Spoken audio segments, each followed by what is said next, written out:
I like the flow of the conversation when it's like just easy and there's no like schedule. You can just like flip from subject to subject. But that's where I said, I was like, today could go one or two ways. I'm like, he can come in and be a total like TikTok asshole, like a dick, no like problem. Just like so full of himself, and we'll need this alcohol to make this good, or it'll be really good and he will be aligned with what we usually talk about. I kind of got I mean, like, obviously you and I don't know each other, but I follow you, and I'm like, and I've been really like, because I was talking to my husband about this, I was like, I love this guy because he went from like managing a store, and obviously I didn't know any details at that point, but like, you went from managing a store, getting overwhelmed with followers, and then doing something with it, and doing your modeling, and doing the book covers, and still keeping with the fashion. Like, you did something with it. Yeah, I couldn't, like, from a strictly business perspective, it's just like I was just like doing the math. I'm just like, I can't not. Like, there's so much money in here. Like,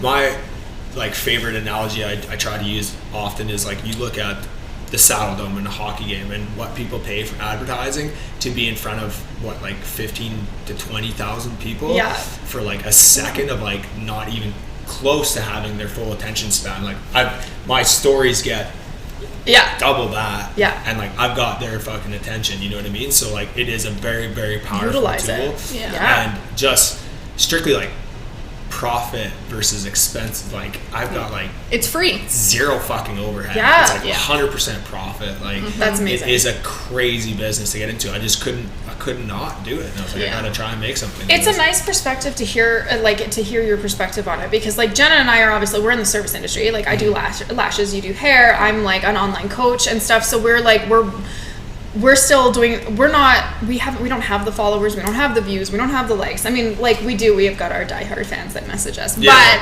like we're still building it and still putting in the work to get there. So for you, it's nice to hear that somebody took that fame and did something with it, because I know a lot of there's girls that I know that have like 10,000 plus followers and do fucking nothing with it. But like, there's also, I think, people they get lost in the followers and thinking like that's the only way to be successful. But if you were to take 1,000 people that were like your loyal supporters, and if you had that 1,000 people that would give you $100 a year, $100,000 a year, it's not about the followers. It's about the engagement and like the quality of your followers. Well, and for my industry, if those convert into sitting into my chair, like, that's what I care about, right? And like, you know, my people were awesome through COVID. Like, I was able to survive through COVID because of my people, and that's amazing. Like, and that's so good. That was the same with my coaching business. Like, I made like, just through COVID, just teaching on how to up level doing lashes, I made $15,000 one month. Like, and that paid our mortgage, you know, that paid for our life, and that continued throughout COVID. So,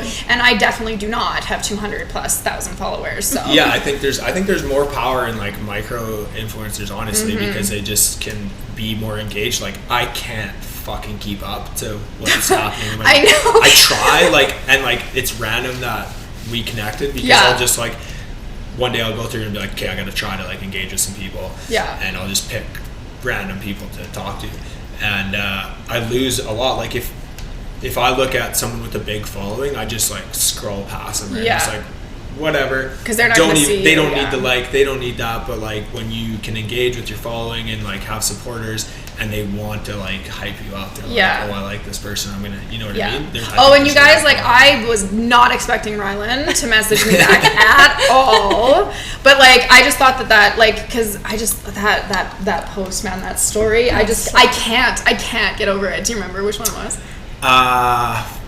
Come on. Which one was it? There's so many things. You're traveling to Calgary. What's fun? What are you guys doing this weekend? I'm preparing my throat for I can't, you guys. Like, because as soon as I saw that, I was like, Jenna, we have to do an episode on this, because women are gross. Like, and actually, we had my mom, my freaking mother. Because then we were talking about it, and you showed my mom a picture of him, and she's like, let him know I'm old enough to spank him. And I was like, see, women are just as bad as guys. Yeah, but like, it's fine. you can't, and this is a huge It's thing. not though, okay, because if you think about it, because if a guy said the exact same thing to a woman, you would be like slapped with charges as fast as you can count. It's fucking different though, and this is like a huge thing that was happening on the JJ's TikTok. Everyone was like sexual harassment, whatever. I'm like, no, it's fucking not. Because there is a double standard. Yes, there is, and it's because it's like a very dodgy subject to talk about. But like, how often do women rape men? Not very often. How often do you know what?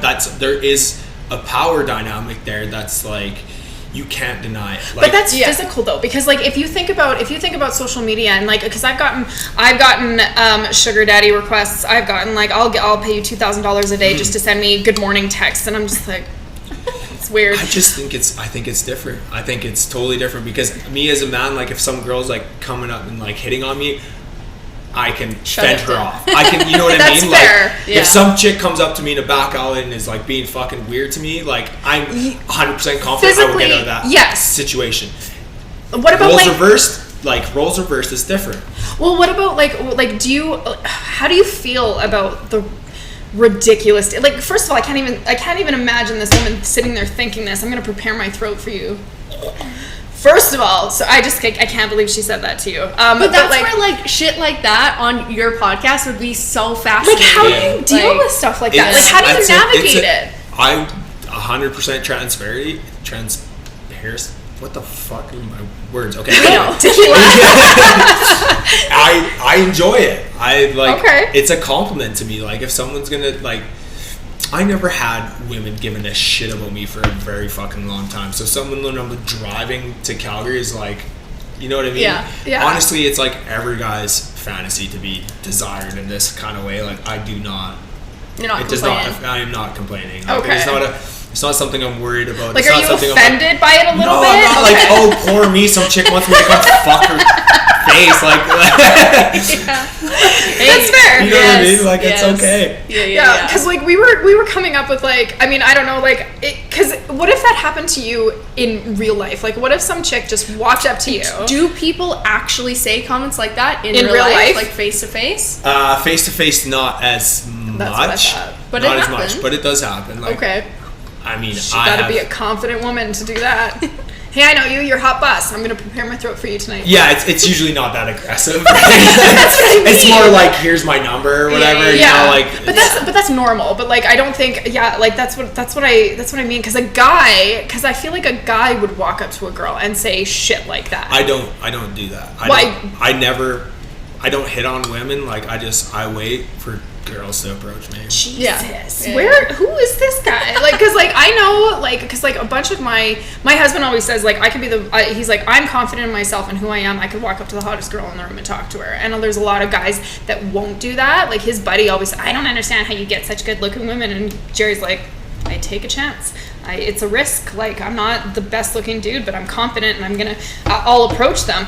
I don't know what he would have said to women like that. I don't know if it was anything that aggressive. Yeah. But yeah, I'm just not into it. And there was a while in my life where I tried to be that way, and I just don't enjoy it. Like, well, if it's not you, it's not you. Yeah, it's not me. You hear horror stories from girls are like, I just feel like women just get creeped on all the fucking time. I'm just like, I'm not trying to be that way. Mm-hmm. And like, I'm doing fine just letting it come to me. Yeah.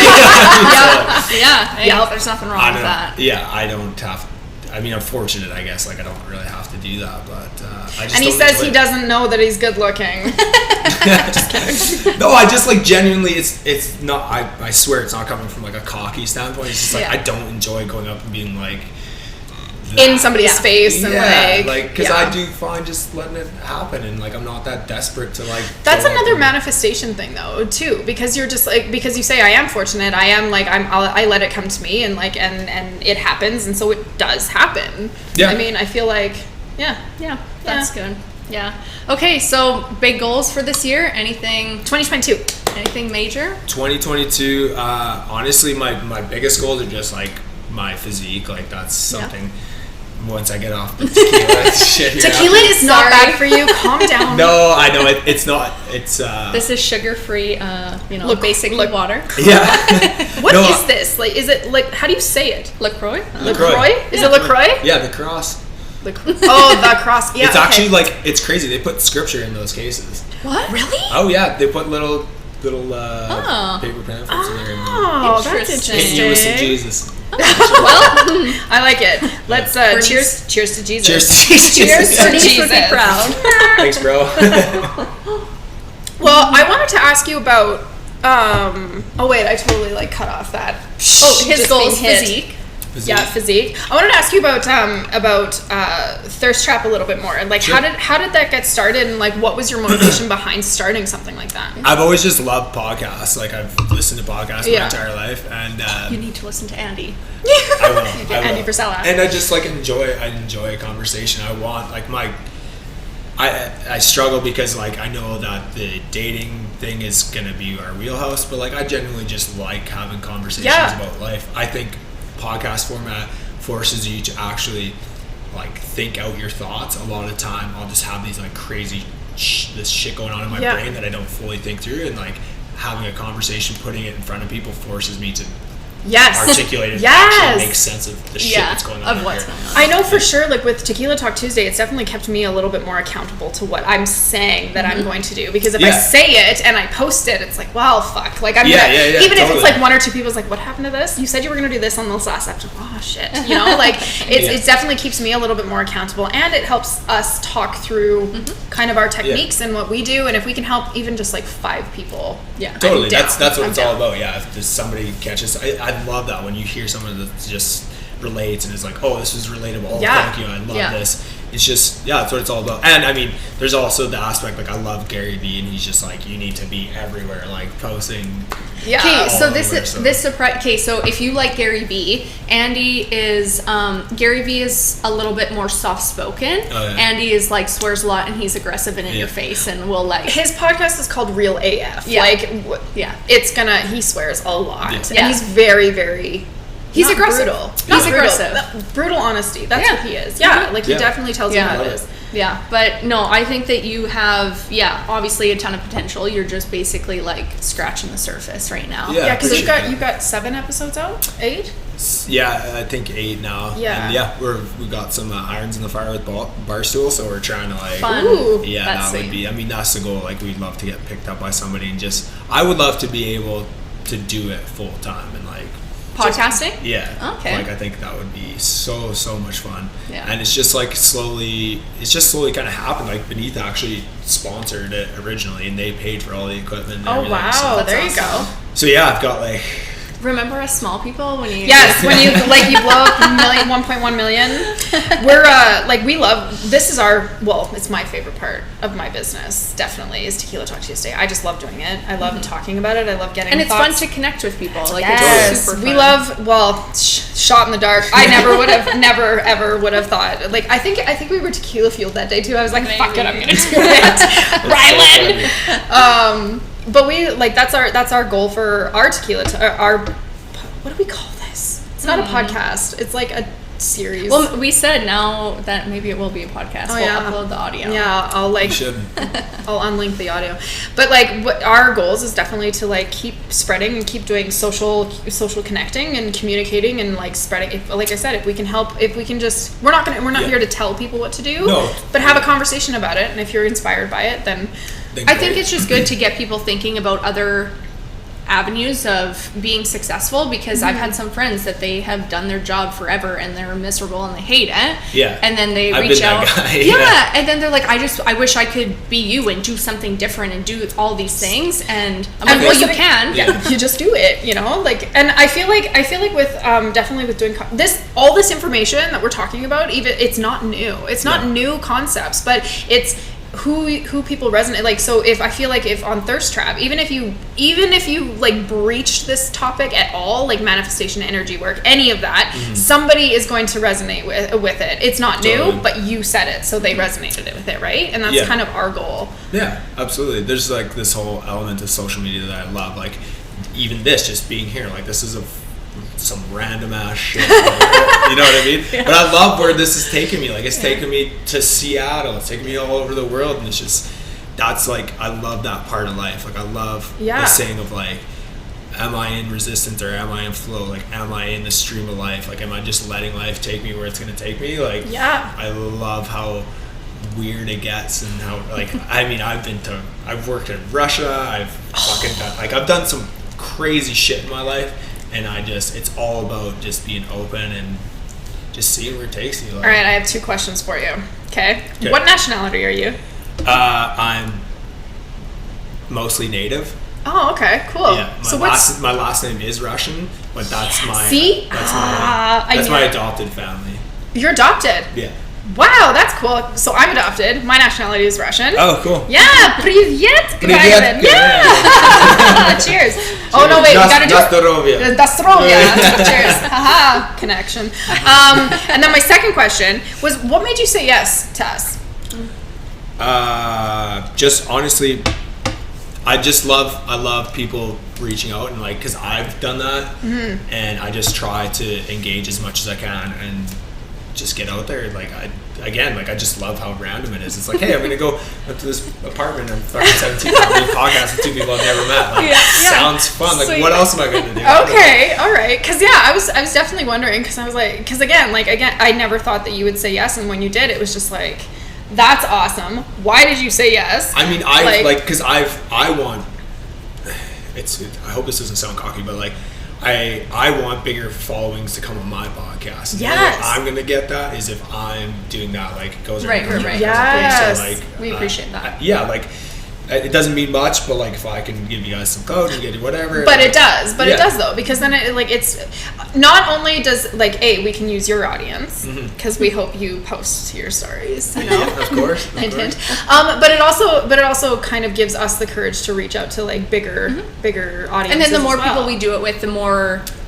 This is the cool part of, like, the influencer side of things that you don't see. Is like, there's this whole community of people that are just supporting each other and helping out, and it's like, it's crazy. I mean, Alana and I had a bit of a falling out, but she, like, at first she reached out to me and she helped me and was doing all this stuff for me, and it was crazy. I was like, why are you doing this? She's like, people did it for me. Yeah. And it's just, I love That's that nice. side of. It's all about empowerment, and we've said before, there's more than enough clients, more than enough money, more than enough space, more than enough anything. There's so much abundance in the world that you don't have to be worried about, like my homeboy Justin, like, I pay that man like 40% of the cover money I get, and it's just like to support him and to help him, and it's just like, I don't have to be worried about that, right? Like, I know if I'm coming from that place of just like knowing there's enough for me, there will be enough for me. When and I'm guilty of hoarding and getting like insecure and jealous, and then I notice it. I'll notice it financially, like my shit starts going down, and I'm just like, it's changing the narrative. As soon as you catch it, change the narrative and be like, fuck, I gotta be in abundance mode. And I'll just like, so then I'll tip, I'll fucking, like, I'm the guy that tips 25% of the restaurant. What, like, we did an episode about this, giving back, and like, scarcity. Because if you have a scarcity mentality, it's telling the universe that you don't want any more. You're scared of money. But if you give it out there, even when it's like you shouldn't be giving away the money, because maybe you actually do need it, but when you give it away, you get it back like tenfold. 100. It's fucking wild to watch it, and to like watch it actually work. It's magic. I'm still trying to teach. Like, we were watching Harry Potter the other day, and my kids are like, my son, he's 6, and he was like, Mom, is magic real?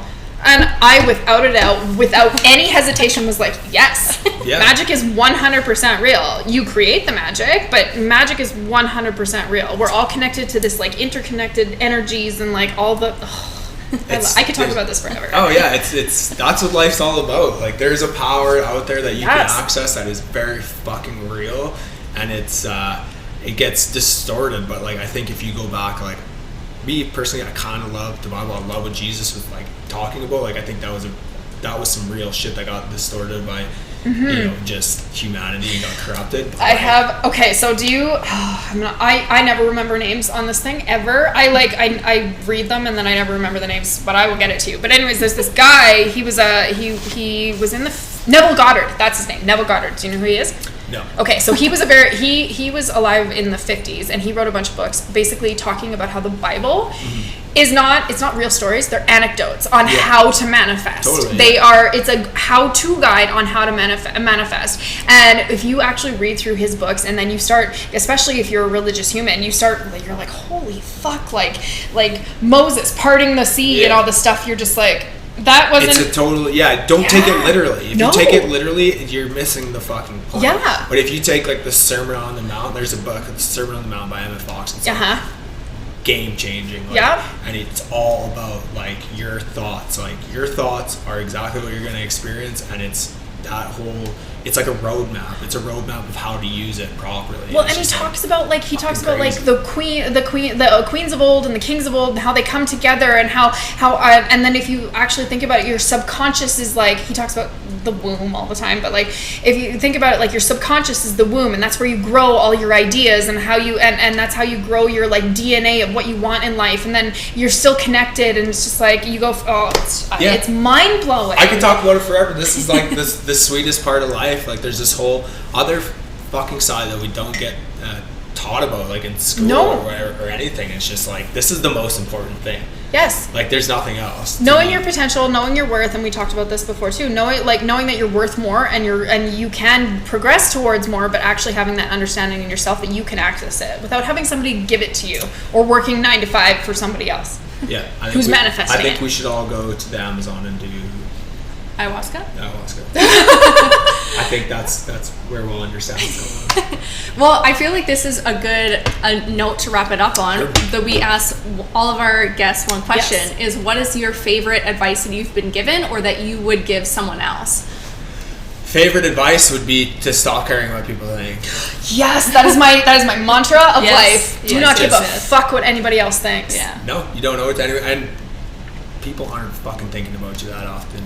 Yeah. What other people think about you is none of your fucking business. Absolutely. RuPaul. Yeah. See, even though that you said it was totally random, I do feel like you guys are very, very similar, and there's definitely... Me and Rhylan? Oh, yeah, very similar. And I feel like even though it was random, it also kind of wasn't at the same time. That's what we're talking about. Yeah. There's like an energy that happens, and when you get close to people that are on the same vibe, like you will pick up that frequency, and that's how this shit happens. Even like, through social media. Like you look at the percentage of like your DM. Like, that is what, like 0.00 fucking 1. Yeah, and you responded to it, and I reached out, and then he was like, "My DMs are crazy. Here's my phone number," and I was like, "Sweet." I don't have to get lost in the DMs. This is great. I'm making this happen. I'm making it. Yeah, I mean, thank you for saying something else yes. brought us here, so hopefully we, I don't know, impacted somebody somehow. Yeah, I had a good time. Cheers to that. Cheers, Jenna. Empty glass. Every time. Sorry guys, I like my tequila.